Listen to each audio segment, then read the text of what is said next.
আপনার মোবাইলে যখন কেউ আপনাকে ফোন দেয়, আপনি কথা শুনতে পান না, কথা ক্লিয়ার শোনা যায় না, স্পষ্ট শোনা যায় না। এরকম সমস্যা যদি আপনার মোবাইল পড়ে থাকে, তাহলে আপনি সমাধান করে নিতে পারবেন।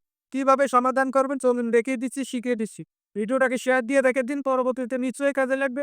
YouTube থেকে দেখে থাকলে YouTube চ্যানেলটাকে সাবস্ক্রাইব করে বেল বাটনটাকে অন করে নেটওয়ার্ক থাকে না, নেটওয়ার্ক পায় না, সমাধান করে নিতে পারেন। তার জন্য খুঁজতে যাবেন সেটিংয়ে। সেটিংয়ে আসার পর এখান থেকে দেখতে পাবেন মোবাইল নেটওয়ার্ক। এই মোবাইল নেটওয়ার্ক অপশনটায় ট্যাপ করুন। তারপর আপনি আপনার মোবাইলে যে ২ টা সিম থাকবে দেখতে পাবেন। যে সিম দিয়ে আপনি কথা বলতে চান সেই সিমটার উপর ট্যাপ করবেন।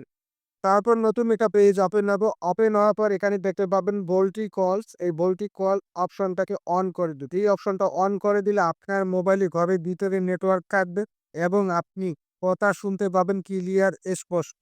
আশা করি বুঝতে পেরেছেন। ভিডিওটাকে শেয়ার দিয়ে রেখে দিন। পরবর্তীতে অবশ্যই আপনার কাজে লাগবে। YouTube থেকে দেখে থাকলে YouTube চ্যানেলটাকে সাবস্ক্রাইব করে বেল বাটনটাকে অন করে দিন।